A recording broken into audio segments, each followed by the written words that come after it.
Tonight on To The Point, preventing youth violence. We care about their mental health and their safety. The steps local officials are taking ahead of the summer break.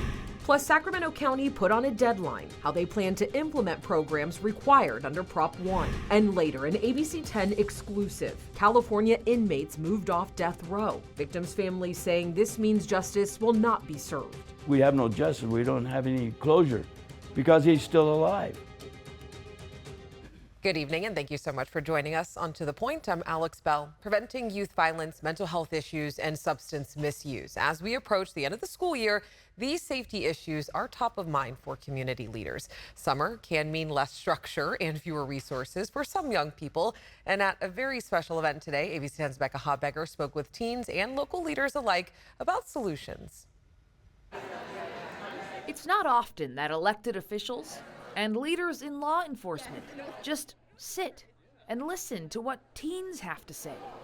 But that's what happened Thursday at the annual Student Voices event held by local youth nonprofit Impact SAC and its managing director, Paris Dye. We care about their mental health and their safety. She says teens came up with 3 areas of concern: mental health and suicide prevention, substance misuse, and youth violence prevention. Vaping, that's probably my #1 concern at my school. Mental health as well, I think impacted a lot of the students where I go. 9th grader London Todd Langley shared her thoughts at a table with Laisha Boyden, acting U.S. Marshal for the Eastern District of California. I was a youth when I decided that I wanted to get in law enforcement because I wanted to make a difference, and I just want them to know that they have everything within them to make a difference as well. Boyden is the first African-American woman serving in this role in the state of California. It was nice to talk to her too, especially seeing an African-American woman up there definitely helped. I like seeing people who look like me and can represent me well.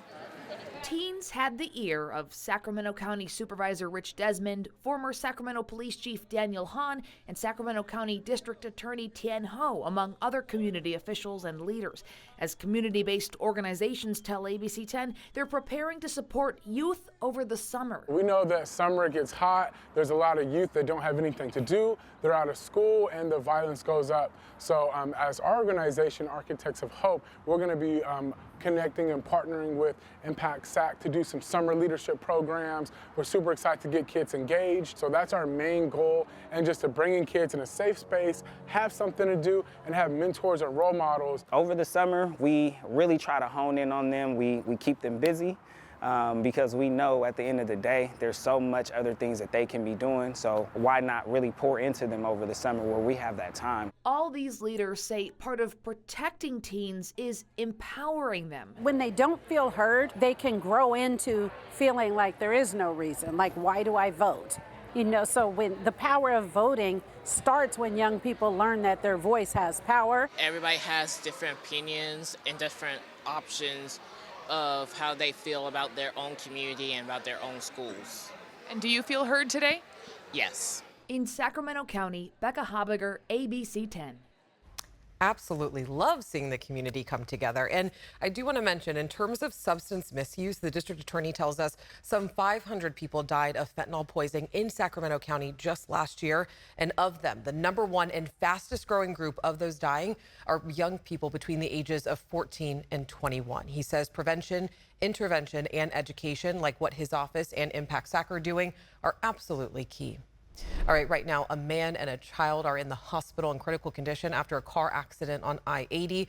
The CHP says it happened on southbound I-80 near Watt Avenue around 2:30 this afternoon. They say the driver, a man in his 30s, crashed into a pole, causing the car to catch on fire. The cause of the crash is still under investigation. Tonight, Sacramento County detectives are trying to figure out what led up to a man killing both of his elderly parents. It all started early this morning off Herzl Way in Rancho Cordova. Deputies say a woman called 911 saying that she had been shot, and when deputies got there, they found her lying across the front door. A man was also standing in the door, refused to cooperate, and barricaded himself in the home. After about a 2-hour standoff, deputies say the man walked to the backyard holding a rifle. At least 2 deputies fired at him, and he died at the scene. Deputies and officers went inside the residence, did locate a second victim, was another adult male. Turned out that the Suspect who we shot was the son of the two victims, two elderly victims. The sheriff's office says the suspect is known to law enforcement and has a history of mental health that they believe contributed to these deaths. Detectives are also investigating if drugs were involved. Tonight, a search continues for a missing person last seen on a capsized boat in the San Joaquin River near Lathrop. The San Joaquin County Sheriff's Office says they got a call about the boat around 5 this morning. 2 people were on board. One made it to land. The other person was last seen in the water. And new tonight, as UCLA's chancellor was testifying before Congress about efforts to combat anti-Semitism on campus, protesters set up a new pro-Palestinian encampment on campus. Take a look at this. They barricaded themselves in an area on campus using tables, metal fences, and plywood. Law enforcement quickly arrived on campus and tried to break it up, citing an unlawful assembly. The protesters, like others across the country, are demanding their universities to divest from Israel and the war in Gaza. And just earlier this week, UCLA's chief of police was reassigned following criticism over his handling of recent campus demonstrations. Meantime, UAW 4811, the union representing some UC workers, announced that workers at UCLA and UC Davis will strike next week over the university's handling of the protest. And right now, Sacramento County is up against a deadline to launch care courts by December as part of Governor Gavin Newsom's Proposition 1 to help with homelessness and those with mental illness. ABC 10's Devin Truby checked in with departments about how they're going to make all of this happen. On care court, that's a new paradigm, not substituted care, but supported care. That's a new paradigm as it relates to court plans and oversight and due process. It's a new pathway that's provided help for hundreds and hundreds already, with a goal of 2,000 by the end of the year in this pilot phase. Governor Newsom this month pushing counties to get started with care courts. It's a program that allows family members or others close to someone with psychotic disorders to petition for treatment. A judge would require counties to provide care should the person wish to enter voluntarily. The deadline to launch the program is December 1st. We did receive our startup funds and have been staffing up. We have met internally with our partners within the courts. We are looking forward to implementing in December. One of the partners they're meeting with is the district attorney's office. DA Tin Ho is for the program but agrees with behavioral health that more people will be needed to implement the program. Right now, only 2 attorneys are dedicated to care court. He has concerns. Here it's completely voluntary. And how does that interplay with the DA's office and on criminal cases? Because this is supposed to be before criminal charges are initiated. But there's some gray area about what happens when you do have criminal charges. DA Ho says he's concerned if people refuse care court, they'll fall through the cracks, and this could create pressure on the criminal justice system to pursue conservatorship for those who refuse. It's very difficult to go the conservatorship route because the standard of proof is so high. And then you have a gap at that point. So then we try to balance with our criminal justice system when somebody does face crimes and does face charges, but you realize that mental health and substance abuse is an underlying issue.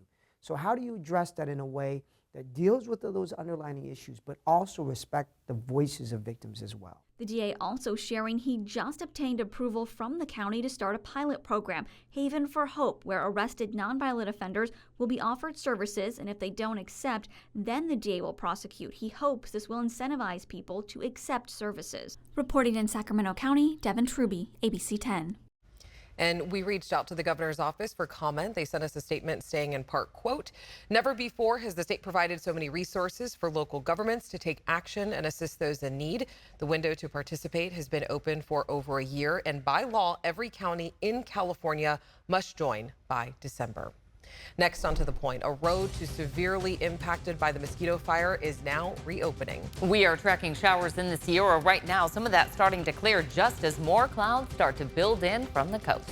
Plus, closing death row. Condemned inmates are being moved from San Quentin. Why victims' families feel justice will not be served.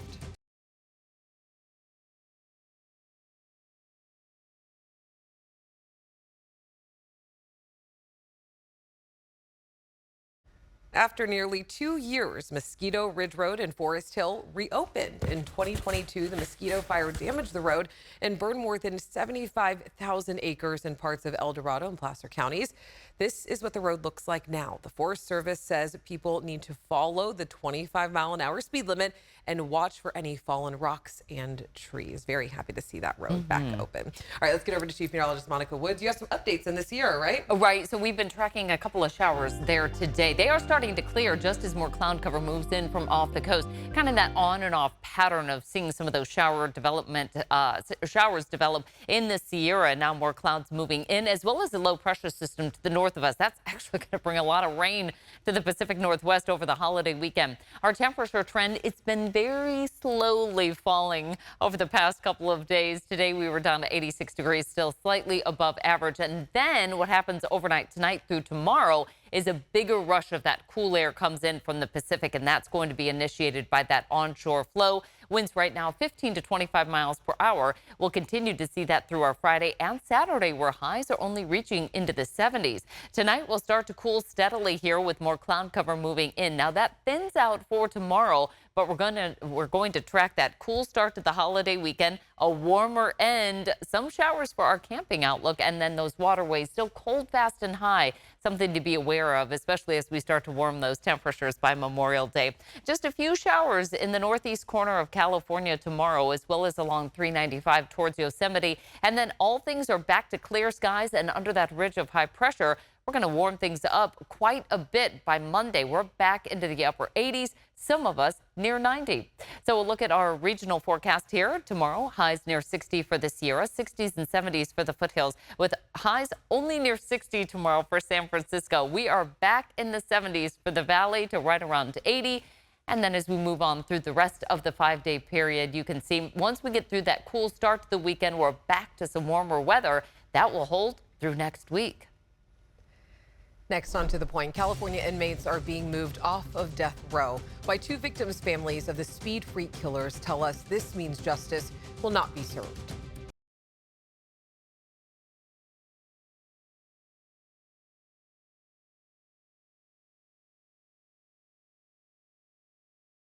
It might just be one of Governor Newsom's most controversial decisions. By this summer, California inmates with a death sentence will be moved off of death row. Now, in an ABC 10 exclusive, families of the speed freak killers victims are speaking out, and they tell ABC 10's Jeannie Nguyen they are angry and say justice is being taken away from them. These photos. She was a firecracker.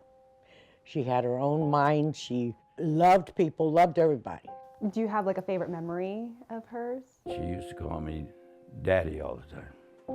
And if she got in trouble, oh, Daddy, you know, and then of course I'd melt, and that would be the end of that. They are all Joan Shelley and John Vanderheiden have left of their daughters, Joanne Hobson and Cindy Vanderheiden. When we used to sing karaoke right there, that's at the bar. It was at that very bar, the Linden Inn, where Cindy was last seen in 1999. She didn't come home that night, and I thought, well, man, she must have went to work because she had a new job. In 1985, Joanne left her Stockton home and never came back. Joanne must have crawled out the window and went with them, never knowing, you know, oh my God, never knowing what, you know. Lauren Herzog and Wesley Shermantine were convicted of multiple murders, including Joanne and Cindy's deaths. Over the span of 15 years, they became known as the Speed Freak Killers, committing crimes while abusing meth. In 2010, Lauren Herzog was paroled after an appeals court threw out his conviction. Investigators say shortly after, he died by suicide. Wesley Shermantine was sentenced to death and put on death row at San Quentin State Prison. To me, that was a partial closing. I mean, it was a better part of the closing part, that knowing that he would never be out to hurt anybody else, or knowing that his life is no good. While on death row in 2012, Wesley provided a map to where the bodies were buried. Cindy's body was found in a ravine in Calaveras County, and Joanne's was found in a well in Linden, along with hundreds of other bones. ABC 10 was there when the San Joaquin County Sheriff's Office dug up the remains. I'm watching the TV and it goes back down again like this. Pulls up a big old chunk of dirt and comes out and drops. And as it drops, there was a coat hanging on one of the teeth with an arm bone coming out. I said, oh my God, that's Joanne's coat. I knew it was. Did you feel a sense of closure knowing where she was at? Not at all. If anything, I can't explain the feeling. John will know what it is. It was here in Linden more than 20 years ago where hundreds of human bones were found, including those of Joanne Hobson. Today, the San Joaquin County Sheriff's Office says the speed freak killer's case is still open and they're looking for more victims. I've heard other people in him and have bragged about killing 70 people. You think he's going to give it up? Now, both parents believe closure and justice is even more unlikely. There are currently about 640 people with death or condemned sentences, and the state expects all of them to be moved off of death row by summer 2024. Proposition 66, passed by voters in 2016, allows the state to move death row inmates to any California prison through a condemned inmate transfer program. In 2019, Governor Gavin Newsom signed an executive order to temporarily put a stop on the death penalty in the state. This is about who I am as a human being. This is about what I can or cannot do. To me, this is the right thing to do. I cannot sign off on executing hundreds and hundreds of human beings, knowing that among them will be innocent human beings. Does he think he's God or what? It's something the California District Attorneys Association believes could possibly change with a new governor. The moratorium is not based in law. Britt Imes is co-chair of the California District Attorneys Association and the chief deputy DA for San Bernardino County. It was a political statement of his intention not to sign a death warrant or not to seek an execution of someone who's exhausted all of their remedies. Imes adds the death penalty can still be an option during sentencing. Juries still impose death on appropriate cases. So even since the moratorium, our county has put 3 people on death row. How does this make you feel, especially being in contact with people that are directly impacted by the people sitting on death row? It's heartbreaking. The perception is CDCR just kind of unilaterally did this without, 1, making sure the security and infrastructure for a condemned inmate was in place, and 2, didn't have the conscience to at least let the prosecutors or the victims' families know that this was going to happen. It was kind of like ripping the Band-Aid off when they weren't looking. The ACLU of Northern California openly opposes capital punishment in California, saying it's been proven to show racial bias. It is not consistent with the humanity and dignity of every individual. People are more than the worst thing that they have ever done. The organization believes the transfer program is another step towards humanizing people on death row. Folks on death row should be given a chance to rehabilitate themselves and access to all kinds of different programs. And the ACLU believes there are better ways for families to heal than executing someone. We reached out to the governor's office for comment if they have anything to say to victims' families about the transfer of condemned inmates. They referred us to the CDCR, who says they reach out to registered victims' families to keep them informed of inmates' initial movements. They encourage all families to register on their website. But Cindy Vanderheiden's father says that's not the case for his family. Nobody's ever contacted me or ever said a word that they're going to do this. Nobody. So they're just lying. We have no justice. We don't have any closure because he's still alive. As of May 23rd, Wesley Shermantine was transferred to California State Prison, Sacramento, in Folsom. That was her cat, Cindy's cat, that lived for a long time after she died, but then when we found Cindy, she died. The cat died as soon as we found her. For now, both John and Joan will do what they do best. She was the littlest, tiniest little thing you'd ever see. Remember the better times. All right, Jeannie joins us right now. She's been speaking with these families, following all these updates for you. And Jeannie, I have to ask you, we know that some condemned inmates have already been moved, but the rest are going to be moved over the next couple months.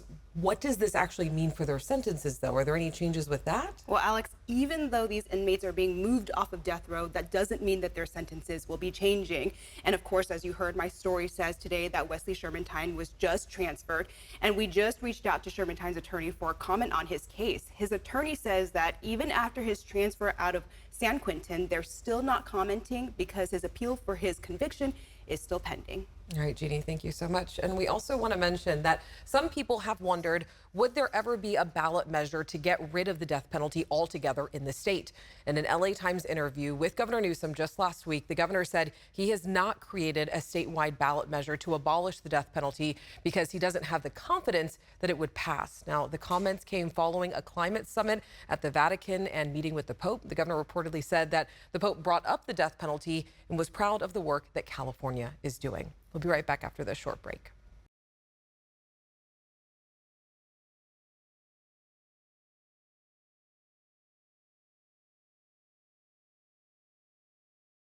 Well, the wait is finally over. A new Costco is open in Placer County. Shoppers actually camped out overnight to be one of the first to walk through the doors of the new Loomis location. The new store is located on Sierra College Boulevard. While it does not have a gas station, it does have a tire service, pharmacy, optical department, and food court. Loomis's mayor says it's a win-win for the community as it'll bring more jobs, visitors, and of course, revenue to the town. Very exciting. All right, thanks for spending part of your day with us. If you have something we should be looking into, reach out to me and the team. Have a great night. I'll see you tomorrow.